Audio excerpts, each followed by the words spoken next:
तो फिल्म की शुरुआत होती है और हमें बैरी नाम के एक लड़के को देखते हैं, यानी कि द फ्लैश को। वो अपने ऑफिस के लिए तैयार था और जाने से पहले एक बेकरी पर रुककर सैंडविच ऑर्डर करता है। तभी उसके हेड की कॉल आती है जो बताते हैं कि एक बिल्डिंग से कुछ चोरों ने पॉइजन जहरीली गैस को चुरा लिया है। तुम्हें जल्दी वहाँ पर पहुँचकर उन चोरों को पकड़ना होगा। वहाँ पर हर तरफ तबाही फैली हुई है। अब बैरी जल्दी से अपना सूट पहनता है और गौतम सिटी पहुँच गया था, जिसके भागने की रफ्तार बहुत तेज थी जो उसे सेकंड्स में दूसरी जगह पर पहुंचा दिया करती थी। अब खैर फ्लैश उस जगह पर पहुंच जाता है जहां पर चोरी हुई थी। वहां पर ये आकर देखता है कि हर तरफ बहुत बुरा हाल था, चारों तरफ तबाही फैली हुई थी। इसीलिए अभी अपनी मदद के लिए बैटमैन को बुलाता है। अब एंट्री होती है बैटमैन की, जो अपनी बाइक पर उन चोरों का पीछा कर रहा था। उधर फ्लैश देखता है जिस बिल्डिंग में चोरों ने चोरी की थी वो बिल्डिंग पूरी तरह से तबाह हो चुकी थी। उस बिल्डिंग के सबसे ऊपर वाले हिस्से में हॉस्पिटल था, साथ ही एक कमरे में बहुत सारे बच्चे थे जो बिल्डिंग के तबाह होने की वजह से नीचे गिर रहे थे।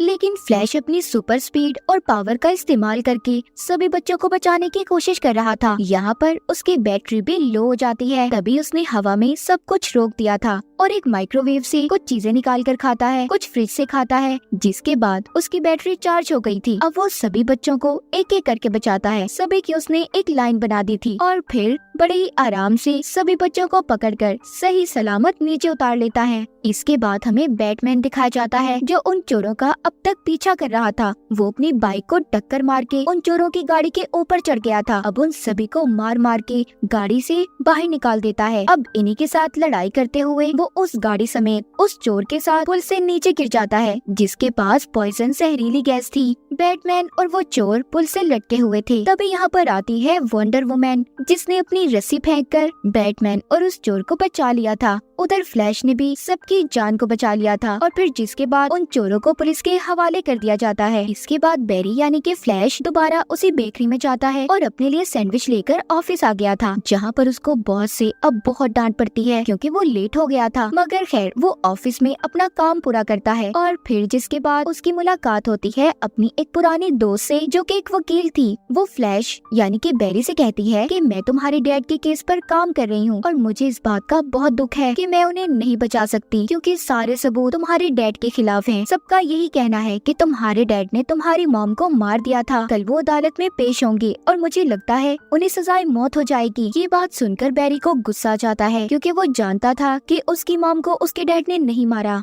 अब रात को बैरी दोबारा से अपना द फ्लैश का सूट पहनता है और अपने पुराने घर के सामने जाकर खड़ा हो गया था और उस दिन को याद करने लगता है जिस दिन उसकी मॉम की मौत हुई थी। दरअसल उस दिन हुआ ये था कि उसकी मॉम खाने में कुछ नया बनाने वाली थी। जब वो मार्केट से सामान लेने गई तो वो टमाटो केचप भूल आई थी और फिर जिसे लेने वो बैरी के डैड को भेजती है क्योंकि टमाटो केचप उस रेसिपी के लिए बहुत जरूरी था। अब बैरी के डैड टमाटो केचप लेने मार्केट चले गए और बैरी खुद अपने कमरे में आ गया था। कुछ देर के बाद बैरी को अपनी मॉम के चिल्लाने की आवाज आई। जब उसने बाहर आकर देखा तो उनके घर में चोर आ गए थे जो बैरी की मॉम को चाकू मारकर वहाँ से भाग जाते हैं, पर साथ ही वहाँ पर उसके डैड भी आ गए थे। मगर चाकू लगने की वजह से उसकी मॉम की मौत हो गई। तभी उधर पुलिस भी आ जाती है, जिन्हें देखकर ये लग रहा था कि बैरी की मॉम को बैरी के डैड ने मारा है क्योंकि उस वक्त उसकी मॉम के पास उसके डैड बैठे थे और यही वजह थी। पुलिस उन्हें पकड़कर अपने साथ ले गई। अब कहानी दोबारा से प्रेजेंट यानी कि मौजूदा दौर में आती है। बैरी यानी कि जो अब द फ्लैश के रूप में था, वो सोचता है अगर उसकी मॉम मरती ही ना तो उसके डैड भी आज पुलिस के पास ना होते। ये सोचकर वो अपनी पावर स्पीड का इस्तेमाल करता है और बहुत तेज भागता है।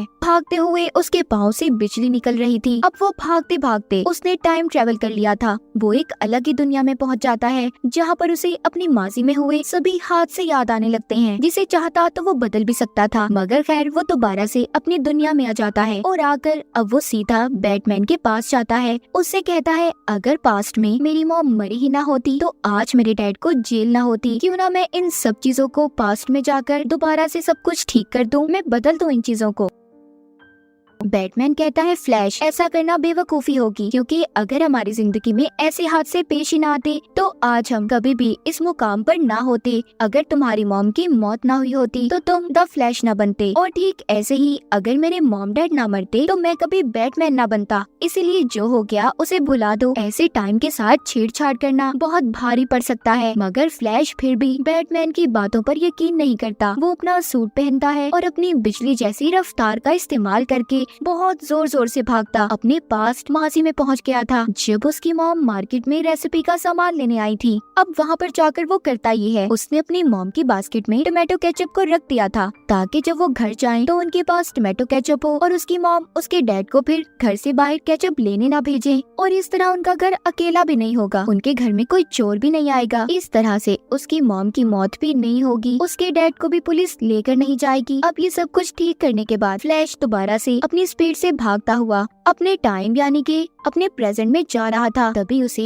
एक अजीब सा आदमी मुक्का मारता है और फिर जिसके बाद फ्लैश अपने ऐसे टाइम में चला गया था जब वो 18 साल का था। वहाँ पर पहुंचकर वो अपने घर जाता है और अपने मॉम डैड से मिलकर बहुत खुश होता है। उसे लग रहा था कि उसने अपनी मॉम के पास्ट में जाकर सब कुछ ठीक कर दिया है, मगर तभी वो खिड़की से देखता है इस टाइम का बैरी अपने घर आ रहा था। अब मैं यहाँ पर आपको इन दोनों बैरी के बारे में बता दूं। प्रेजेंट के बैरी को हम बैरी 1 कहेंगे, जबकि इस टाइम के बैरी को जो 18 साल का है उसे बैरी 2 कहकर बुलाएंगे। यहाँ पर बैरी 1 बैरी 2 को साइड पर ले जाता है और कहता है मैं तुम्हारा फ्यूचर हूँ। तभी उसे पता चलता है कि आज वो दिन था जब बैरी को द फ्लैश बनने की पावर ताकतें मिली थी। आज का दिन बहुत खास है, यानी कि आज तुम्हें पावर्स मिलने वाली है और हर हाल में तुम्हें उन पावर्स उन ताकतों को हासिल करना होगा। अगर तुमने ऐसा ना किया तो मैं भी कभी भी अपनी दुनिया में वापस नहीं जा पाऊंगा। इसके बाद अब बैरी 1 बैरी 2 को लेकर उस जगह पर पहुंच जाता है जहां पर उसे द फ्लैश बनने की पावर्स मिली थी। वो दरअसल एक लैब था। यहाँ पर बैरी 2 बहुत ज्यादा डरा हुआ था। बैरी 1 उसको एक कुर्सी पर बिठाता है और तभी खिड़की से जोरदार कड़कड़ाती चमकती हुई बिजली बैरी 1 के अंदर से गुजरते हुए बैरी 2 में आ गई थी, जिसका मतलब ये था कि बैरी 2 को द फ्लैश बनने की पावर्स मिल गई थी, मगर बैरी 1 ने अपनी सारी पावर्स को खो दिया था, जिस वजह से अब वो अपने टाइम यानी कि अपने प्रेजेंट में भी वापस नहीं जा सकता था। वहीं पर दूसरी तरफ हम इसी टाइम लाइन यानी कि पास्ट वाले बैरी 2 को देखते हैं, जो अपनी पावर्स अपनी ताकतें हासिल करने के बाद इतना खुश था कि सड़कों पर यहाँ वहाँ भागने लगता है। उसने अभी सही तरह से द फ्लैश की पावर्स को जाना ही नहीं था कि उसके भागने से कितनी तबाही हो सकती है। वहाँ पर रोड्स पर बहुत से एक्सीडेंट्स भी हो जाते हैं। बैरी 1 बैरी 2 को समझाता है कि तुम्हें अपनी पावर्स पर काबू पाना होगा। जिसके बाद वहाँ पर दोनों की नजर टीवी पर पड़ती है, जिसमें जनरल जॉर्ड बता रहा था कि एक सुपर हीरो यहाँ तुम्हारी दुनिया में है, अगर तुमने उसे मुझे वापस न दिया तो मैं पूरी दुनिया को तबाह बर्बाद कर दूंगा। जनरल जॉर्ड की बातें सुनकर बैरी समझ गया था कि ये सुपरमैन की बात कर रहा है। वो सोचता है अगर सभी सुपर हीरोज को इसी दुनिया यानी कि माजी की दुनिया में बुला लिया जाए तो सब कुछ ठीक हो जाएगा। हम सभी मिलकर जनरल जॉर्ड की आर्मी का मुकाबला करेंगे जो सुपर हीरोज का दुश्मन है। क्योंकि बैरी को अच्छे तरीके से याद था, उसने पास्ट में देखा था कि सुपरमैन जनरल जॉर्ड की आर्मी के सामने अकेला पड़ चुका था। उस वक्त बैरी भी अपने द फ्लैश के रूप में था, लेकिन वो सुपरमैन को ना बचा सका क्योंकि उस वक्त उसे नई नई पावर ताकतें मिली थी। अब ये सब कुछ जानने के बाद बैरी 1 यानी कि प्रेजेंट से आया हुआ फ्लैश यहाँ पर सभी हीरोज के बारे में सर्च करने लगता है, जिससे उसे पता चला था कि इस दुनिया में तो सुपर हीरोज का कोई अता पता नहीं है कि वो कहाँ पर है। वंडर वुमैन को तो इस दुनिया में किसी ने देखा ही नहीं, और जबकि एक्वामैन तो इस दुनिया में पैदा ही नहीं हुआ। तभी यहाँ पर बैरी 2 बैरी 1 को बताता है कि गौतम सिटी में एक बैटमैन रहता है, पर मैं उसके बारे में कुछ ज्यादा खास नहीं जानता। अब ये उसे वहाँ पर अपने साथ ले गया था, जहाँ पर जाकर बैरी 1 एक बहुत पुराने बैटमैन से मिलता है और उससे सुपरमैन के बारे में पूछता है। बैटमैन बताता है बहुत सालों पहले एक एलियन बच्चा एक पॉट में जमीन पर आकर गिरा था, मगर साइबेरिया की एक क्रिमिनल टीम उसे उठाकर ले गई और मुझे लगता है इस दुनिया का वो ही सुपरमैन है। ये सुनकर बैरी कहता है तो फिर तो हमें किसी भी हाल में उसे बचाना होगा, क्योंकि जनरल जॉर्ड जमीन पर आ गया है। अगर उसे रोका ना गया तो वो पूरी दुनिया को बर्बाद कर देगा और सुपरमैन के बिना तो हम जॉर्ड को भी नहीं हरा सकते। अब ये तीनों बैटमैन को लेकर उसके बेड स्पेस में बैठकर उस फैसिलिटी तक पहुंच जाते हैं जहां पर सुपरमैन को कैद किया गया था। उधर पहुंचने के बाद अब ये वहां पर सबको एक एक करके मार रहे थे। बैरी 1 ने अपने द फ्लैश का सूट बैरी 2 को दे दिया था, क्योंकि इस वक्त पावर्स इस दुनिया की बैरी 2 के पास थी। वहाँ पर सभी सोल्जर्स फ्लैश को मारने वाले थे। उसके सामने बैरी 1 आ जाता है, मगर इस दुनिया के फ्लैश यानी कि बैरी 2 ने प्रेजेंट के बैरी को बचा लिया था। बैरी की हालत यहाँ यहाँ पर बहुत खराब थी, उसे उल्टियाँ आने लगती हैं। तभी यहाँ पर एंट्री लेता है बैटमैन। उसने एक एक करके सभी सोल्जर्स को मार दिया था। फिर अब ये तीनों उस जगह पर जाते हैं जहाँ पर सुपरमैन को रखा हुआ था। जब ये अंदर जाकर देखते हैं तो उधर कोई सुपरमैन नहीं था बल्कि एक लड़की थी। ये तीनों उसे देखकर बहुत हैरान थे। तभी वहाँ पर लाल रंग की रोशनी जलती है और सायरन बजने लगे थे। अब जल्दी से बैरी उस लड़की को उठाता है और साथ ही उसका सूट भी ले लेता है। इसका मतलब वो सुपर गर्ल थी। तो हुआ कुछ यूँ था कि जब बैरी ने अपने पास्ट माजी में जाकर अपनी मॉम की बास्केट में टोमेटो केचप को रखा तो इसकी उस छोटी सी गलती की वजह से एक नया टाइम लाइन बन गया और सुपरमैन की जगह सुपर गर्ल इस दुनिया में आ गई जो अब काफी कमजोर पड़ चुकी थी। अब ये तीनों अपने साथ उस सुपर गर्ल को लेकर किसी तरह उस फैसिलिटी से बाहर आ गए थे जहाँ पर इनको चारों तरफ से वहाँ के सोल्जर्स घेर लेते हैं। मगर बाहर आते ही सुपर गर्ल सूरज की रोशनी की वजह से ठीक होने लगती है। उसकी पावर्स भी वापस आ गई थी। उसको अब इतना गुस्सा आता है कि इन लोगों ने उसे कैद किया हुआ था। वो वहाँ पर एक एक सोल्जर को मारने लगती है। उसने सभी सोल्जर्स का खात्मा कर दिया था। जिसके बाद दोनों बैरीज और बैटमैन इसे अपने साथ ले आए थे। वो इसको इसका सूट पहनने को देते हैं। जिसके बाद इसको काफी देर धूप में खड़ा रखते हैं जिससे उसकी सारी पावर्स ताकतें वापस आ गई थी। मगर जैसे ही उसकी पावर्स आती है वो कहीं पर चली गई थी। उसके जाने के बाद बैरी 1 समझ गया था कि अब उसे ही बैरी 2 और बैटमैन के साथ मिलकर ज़ॉर्ड का मुकाबला करना होगा। यहाँ पर उसे आइडिया आता है कि अगर वो अपने ऊपर फिर से बिजली गिराए तो उसकी पावर्स वापस आ सकती हैं। अब वो बैटमैन की मशीन्स का इस्तेमाल करता है जिससे अब ऐसा करने से उसकी पावर्स तो वापस नहीं आती मगर वो बहुत ज्यादा जख्मी हो गया था। उधर दूसरी तरफ सुपर गर्ल देखती है कि ज़ॉर्ड की आर्मी ने इस दुनिया के लोगों पर हमला कर दिया है। वो खुद भी जमीन पर आ चुका है, इसीलिए वो इन सबको रोकने के लिए द फ्लैश और बैटमैन की मदद लेना चाहती थी। अब जब वो बैटमैन के पास जाती है तो देखती है उधर बैरी जख्मी हालत में है। उसे जब पता चलता है कि बैरी की पावर्स एक जोरदार बिजली का झटका लगने से वापस आ जाएंगी तो अब सुपर गर्ल उसे बेहोशी की हालत में उठाकर उड़ती हुई आसमान की ऊंचाइयों में ले जाती है जहाँ पर उसे जोरदार झटका लगता है और उसकी सारी पावर्स अब वापस आ गई थी। बैरी 2 भी उसे द फ्लैश का सूट वापस कर देता है। फिर वो बैटमैन के एक पुराने सूट पर लाल रंग का पेंट करके अपने लिए भी एक सूट बना लिया था। अब ये सभी मिलकर ज़ॉर्ड का मुकाबला करने के लिए तैयार थे। ये सब अब शहर में तबाही को रोकने के लिए निकल जाते हैं जिसमें सुपर गर्ल ज़ॉर्ड के सभी स्पेसशिप्स को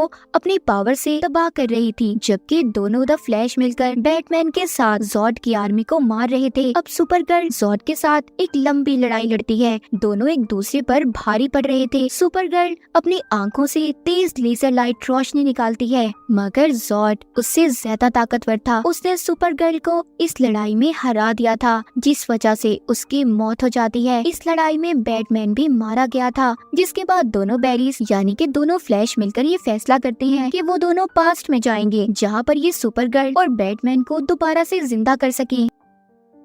अब ये दोनों ऐसा ही करते हैं। ये दोनों पास्ट में जाकर सुपर गर्ल और बैटमैन के मरने वाले टाइमलाइन को बदल देते हैं मगर फिर भी बाद में किसी न किसी तरह बैटमैन और सुपर गर्ल दोबारा से मर गए थे। बैरी 1 द फ्लैश इस बात को समझ गया था कि हम अपने पास्ट के साथ छेड़छाड़ नहीं कर सकते यानी कि हमारी किस्मत और उनकी भी हम कुछ भी नहीं बचा सकते। मगर बैरी 2 ये नहीं समझता। वो बार बार पास्ट में पीछे जाकर बैटमैन और सुपर गर्ल को बचाने की कोशिश कर रहा था मगर प्रेजेंट में आकर वो बार मर रहे थे। बैरी 1 बैरी 2 को रोकता है और कहता है ऐसा नहीं हो सकता, हम चाहकर भी अपनी किस्मत को नहीं बदल सकते। तभी वो दोनों देखते हैं कि सभी पास्ट के टाइम एक दूसरे से टकराने वाले हैं। ऐसा इसलिए था क्योंकि बैरी 2 ने बार बार पास्ट में जाकर बैटमैन और सुपर गर्ल को बचाने की कोशिश की थी। यहाँ पर इनके सामने सभी दुनियाओं के सुपरमैन भी आने लगते हैं। यहीं पर वो अजीब आदमी भी आ गया था जिसने कहानी के शुरू में बैरी 1 को जोर से मुक्का मारा था जिस वजह से वो अपनी इस पास्ट की दुनिया में फंसा था। दरअसल ये अजीब आदमी कोई और नहीं बल्कि बैरी 2 का फ्यूचर था